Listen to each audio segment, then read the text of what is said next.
Hey everybody, HomeSliceHenry here, and in today's video, I'm going to be showcasing an open Great League team that I had some really nice results with. The team is built around a Pokemon that's honestly more used in the Ultra League, but I think it has nice niche play in the Great League currently as well, and that is Greedent. What interested me about Greedent is it does very well against both Lickitung and Azumarill, and I feel like we've seen a dramatic rise in usage for both of these Pokemon. For the rest of the team, I have a normal Feraligatr as the safe switch and an Altaria as the closer, so this team can run as an ABC style flexible team. Some things that I really like about the team are the fact that it's very good against GRASSHOLE style toxic teams, and it has quite a bit of flexible play since it's not necessarily an ABB style team. Some areas where I think the team can struggle are particularly against Vigoroth leads since you are ABA weak to Vigoroth, and on top of that, it can be uncomfortable to see an Azumarill versus your backline. So without further ado, let's hop into the matches, and let's take a look at the team in action in the Open Great League. Hopping into the first match, leading Greedent into a Bastiodon, and our target has been acquired. Greedent does extremely well in this matchup. Mud Shots hit for double super effective damage, and Trailblaze, it doesn't do a lot of damage, but the important thing is it boosts your attack every time you use it, which means these Mud Shots are only getting more and more powerful. The opponent is going to throw the Stone Edge as soon as they get it, which gives me a free Mud Shot. A lot of Bastiodon players will oftentimes just throw the moves right away, and that can give you a pretty nice advantage. Here, I'm going to look to massively overfarm with the Greedent, and I'm actually going to go for the Trailblaze on the CMP tie as they make it to the Stone Edge. This is because I'm going to leave 3 times boosted and with an ability to make a Body Slam versus whatever they send in. A 3 times boosted Body Slam would nearly one-shot, so they're forced to shield. They're now down a shield. I can bring Altaria into Victory Bell. Even if they have a Wigglytuff in the back, I have a Feraligatr with a shield advantage, so my opponent will resign the match. We got a great lead in the next match, leading the Greedent into Wigglytuff. Opponent safe switches into the Mandibuzz, and I get to respond with my Altaria. Altaria can do quite well against Mandibuzz. Ideally, you want to try and land a Moonblast, but in this particular situation, I will go for the bait. My thinking is they lost switch, they're going to try and flip it, so they will commit a shield. And getting that shield bait correct is honestly really nice for me. I'm going to shield back because I was expecting them to full send the Dark Pulse. They're going to fire off another charge attack, but I'm not in a range where a Dark Pulse will threaten a KO. Dark Pulse will connect. I'm going to overfarm as much as I can and play to the CMP tie, getting as much Dragon Breath damage as possible, and the Sky Attack will just be enough to KO. In comes Shadow Poliwrath, looking for the counter down, but Altaria says no. Altaria makes the Sky Attack and forces the shield from the Poliwrath. Poliwrath is a little bit uncomfortable, but I should still be in a pretty nice position. One of the reasons why I am running the non-Shadow Feraligatr for this team is it does provide a little bit of extra bulk, and in a situation like this, that's very valuable. I will fire off the Hydro Cannon. Hydro Cannon is going to get them low, and I should be able to get the farm down here. Oh, I just can't! They live on 1 HP, and this is bad. They're going to be able to apply a debuff with the Icy Wind. I will commit the shield, but guess what I can do as the Greedent? I can just go for the Trailblaze. Just like that, my attack is back to normal, and in the zeros, at full HP, Lickitung is never beating Greedent, so the opponent will resign the match. We move to game number 3, and it's an amazing lead, Greedent versus Shadow Feraligatr. A lot of Feraligatrs like to just stay in and go for the Hydro Cannon, because Hydro Cannon does a massive amount of damage, and then they can look to switch out. So the Hydro Cannon will land, they're going to send out Gligar, and I respond with Feraligatr. This is another situation where being the non-Shadow Feraligatr is a lot better. My opponent's actually on the non-Shadow Gligar, which means they can actually survive there. They're going to be firing off their energy. I can tank whatever they throw. They are going to go with the double Aerial Ace route. The double Aerial Ace is going to get me very low. In hindsight, I think maybe I could have farmed down, but I really didn't want to risk it. I wanted to keep switch advantage, so I decided, you know what, I'm just going to play it safe and fire off the Hydro Cannon. But in hindsight, I think I could have got that farm down and left with a Hydro. Either way, I still have a Greedent with a loaded Trailblaze, and this does a ton of damage if they let it through, which they do, and now they're going to have to deal with a boosted Greedent. They can't afford to stay in. I can farm down with boosted Mud Shots. They're forced to switch. It's a Clodsire in the back, and this is where Greedent can become a true nuisance. This is a pretty neutral matchup, but with the boosted damage now on the Body Slams and the Mud Shots, even a bulky Pokemon like Clodsire is really going to start feeling this pressure. Clodsire will commit the shield. At this point, I have no reason not to shield this, because I'm in a terrific spot where these Mud Shots are actually doing visible damage, and I can just spam out Body Slam after Body Slam. At this point, with this move landing, I have a guaranteed win condition by switching into the Altaria. The reason being is I can survive 2 Stone Edges, and since they're on Mud Shot, they basically have no fast move pressure here, so I will just commit to a farm down with the Altaria. Opponent's clock will be up shortly, however, so they will be able to send in the Feraligatr, but the Feraligatr is getting farmed down as well. The opponent is going to send in the Clodsire, but they realize they no longer have a win con, they just don't have enough HP remaining, so they are just going to let that through. Bad lead in the next match, as I'm going to lead Greedent into Shadow Gligar. Greedent, due to the fact that it has a ground fast move, is a negative matchup versus the Gligar. However, Greedent can still put up a pretty nice fight there. Opponent is going to connect with the Aerial Ace and then send in Lickitung.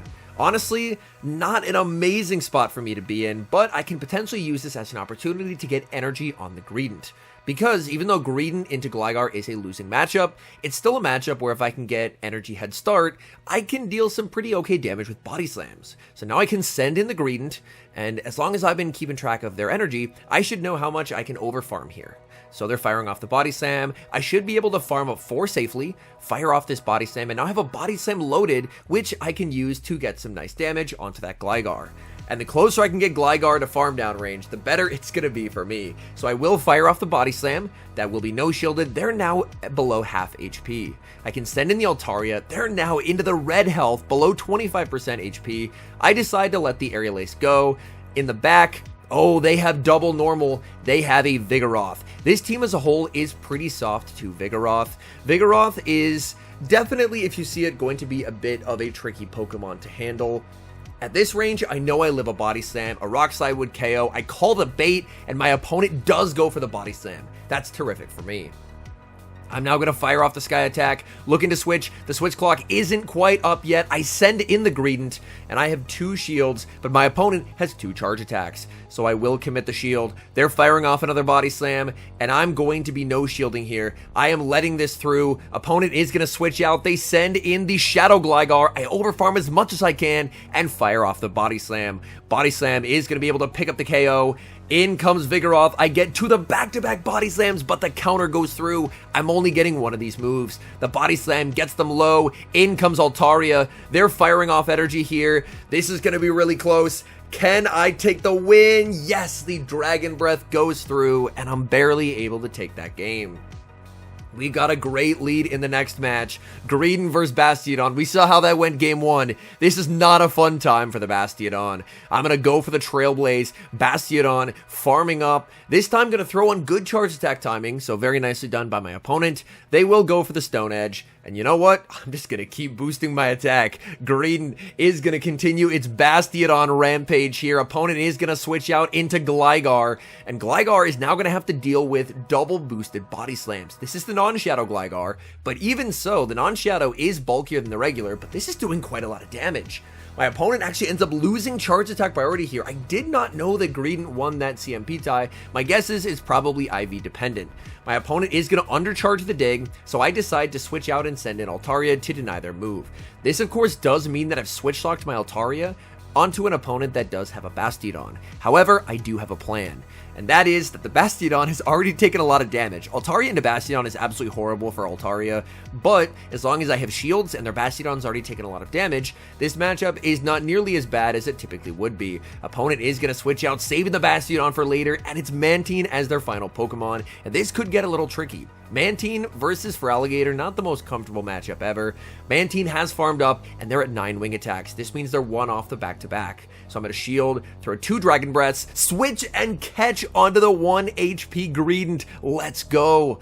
And now I'm just going to send right back in this Altaria. Altaria will fire off the Sky Attack. The Dragon Breaths continue to add up more and more, getting this closer and closer to Ice Beam range. I should make another Sky Attack. Opponent makes a very good switch, switching in Bastiodon.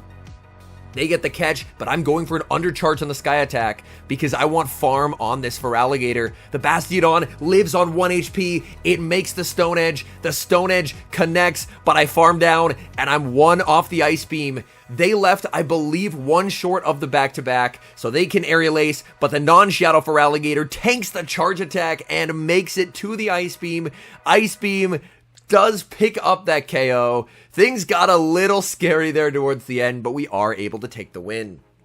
We've got basically the worst case scenario lead here in the next match, as I end up leading Greedent into Vigoroth.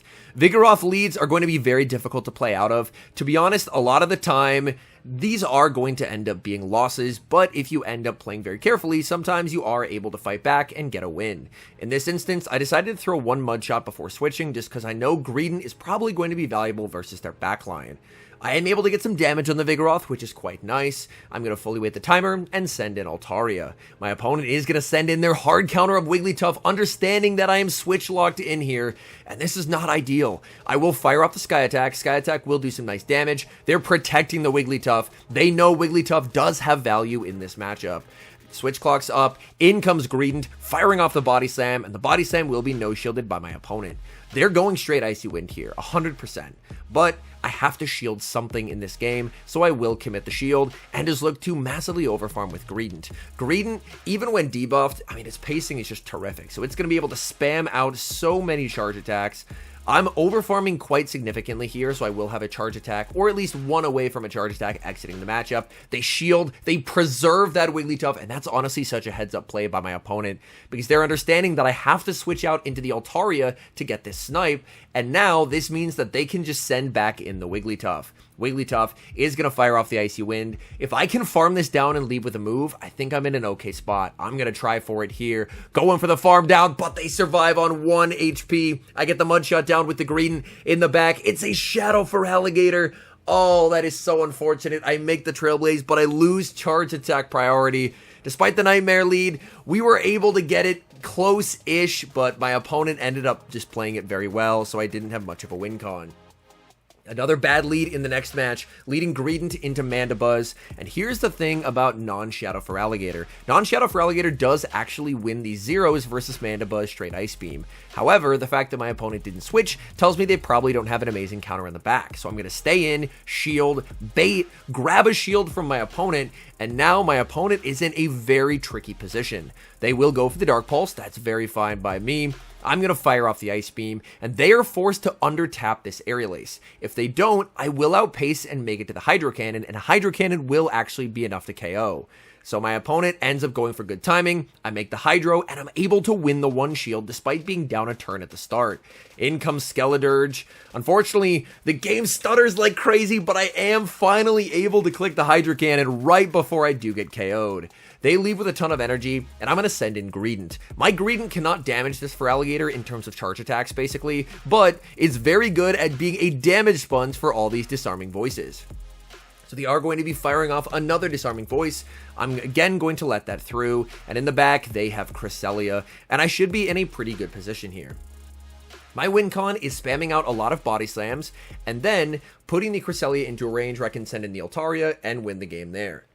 Because Altaria's energy is going to be very valuable. I try for the Grass Knot catch. My catch attempt is unsuccessful, but I should still be in a pretty good position. They're going to fire off the Moonblast. Thankfully, no 10% debuff, and they're going to fire off another Moonblast. Here, if they do get close to a move, I can just go for the Sky Attack as long as I overfarm enough to outpace the Skeledirge, but it turns out I actually get the farm down, which is pretty nice. I do have a second Altaria that I have built that has decently higher attack that can do better versus Cresselia's, but in this instance, even the low attack Altaria ends up working out pretty nicely. We move to the next match, leading Greedent versus Goodra. So Goodra, a bit of an uncomfortable Pokemon for my backline to see. Altaria does very okay into it, but it's very uncomfortable for the Feraligatr because the Dragon Breaths just add up massively. I'm just going to do what Greedent does best, spam out Body Slam after Body Slam after Body Slam. They're going for the Aqua Tail. Aqua Tail will not KO. I might live this Aqua Tail. This is going to be close. I don't have the greatest IV Greedent, but I tank it, and I survive to get the Body Slam. A clutch survive from the Greedent, and I'm able to win Switch. So Greedent is now unfortunately going to be met with an Azumarill, and this was one of the other matchups that I talked about at the beginning that's going to be problematic. Seeing Azumarill in the back once Greedent is gone is very difficult. The nice thing is normal Feraligatr can actually win the one shield versus the Azumarill, so it is a playable matchup, but you're still very much reliant on a lot of Hydro Cannons in this matchup. I'm farming up quite a lot, firing off yet another Hydro Cannon, just continuing to apply pressure to my opponent. I'm hoping that my Altaria can do well in the back. We've already seen the Goodra, we've already seen the Azumarill. A lot of these teams have something like a Feraligatr in the back, but that's a Skarmory, and that is not ideal for me. I will fire off the Hydro, that lands, and now I send in the Altaria. So the Altaria just has nowhere to go versus their backline, which puts me in a really awkward spot. I try and throw that move on good timing. Unfortunately, the game was stuttering quite a bit, so it made it a little bit difficult. And at this point, I just don't think I can shield. I can survive a Brave Bird here. Not super well, but I can survive the Brave Bird. And I think my play is to shield and farm down. If I can shield and farm down, then I can hopefully make it to a move versus the Azumarill. In comes the Azumarill. I make the move, but I throw on alignment.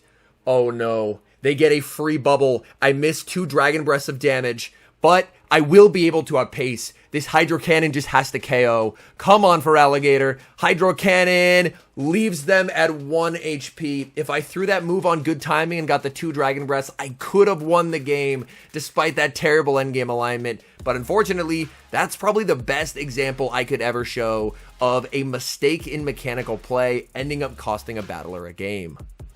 All in all, I quite enjoyed getting to run this team. Greedent definitely feels like an interesting anti-meta pick, specifically targeted to help combat the rise of Pokemon like Lickitung, Azumarill, and the ever-present Grasshole teams with Bastiodon, Wigglytuff, and Victreebel. I do think a wide variety of different back Pokemon could potentially be used. Initially, I did try it out with Goodra, but I ended up feeling like the team just didn't quite output enough damage, and I liked Altaria's ability to tank hits, as well as just over time, by virtue of being able to tank hits, applying a lot of Dragon Breath pressure. So you could probably run a couple different things in the back, but for those who are trying to think a bit more outside the box, but still get some decent elo gains, I feel like this is a pretty solid strategy. Anyways, thank you guys so much for watching. If you're enjoying the content, make sure to leave a like and subscribe to the channel if you haven't. And a special thank you as always to our members here on YouTube. The support you guys provide is sincerely appreciated. So thank you guys oh so very much. And until next time, I've been HomeSliceHenry.